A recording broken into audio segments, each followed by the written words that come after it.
ఇలాంటి మరెన్నో వీడియోలు చూడడానికి like, share, subscribe and comment.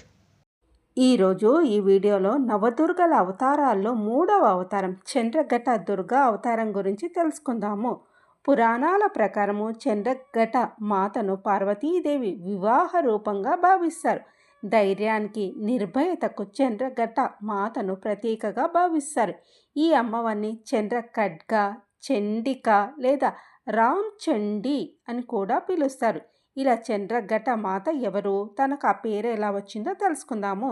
పురాణాల ప్రకారము పార్వతీదేవిని మనువాడేందుకు పరమేశ్వరుడు హిమవాన్ రాజభవనానికి చేరుకున్నప్పుడు తన తల్లి మైనాదేవి అతని అసాధారణ అవతారాన్ని చూసి మూర్ఛపోయింది. ఎందుకంటే తన మెడలో సర్పం ఉంది, తన కురులన్నీ చిందరవందరగా ఉన్నాయి.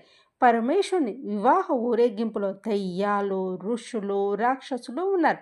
ఆ సమయంలో ఈశ్వరుని ప్రసన్నం చేసుకోవడానికి పార్వతీదేవి చంద్రఘట రూపాన్ని ధరించింది. అప్పుడు శివుడు అందమైన యువరాజుగా కనిపించాడు. ఆ తర్వాత వారి వివాహం జరిగింది. చంద్రఘట దేవి ప్రాముఖ్యత గురించి తెలుసుకుందాం.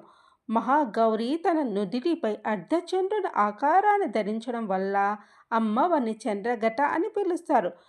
తను ధైర్య సాహసాలకు ప్రాతినిధ్యం వహించే సింహాసాన్ని అధిరోహించింది. ఈ మాతకు 10 చేతులు ఉంటాయి. ఒక చేతిలో కమలం పువ్వు, కమండలము, ఖడ్గము, త్రిశూలము, మరే చేతిలో విల్లు, గద, బాణము, జపమాల ఉంటాయి. ఈ రూపంలో చంద్రఘట అమ్మవారు సకల అస్త్రశస్త్రాలతో యుద్ధానికి సిద్ధమైంది. రాక్షసులను మట్టుబెట్టి భక్తులకు రక్షణగా నిలిచింది. ఈ అమ్మవారు తన భక్తులకు ఏవైనా దుష్టశక్తులు వెంటాడుతుంటే వాటిని తరిమి కొడుతుందని పురాణాలు పేర్కొనబడింది. అందుకే ఈ అమ్మవారిని శత్రువులను నాశనం చేసే మాతగా పేర్కొంటారు.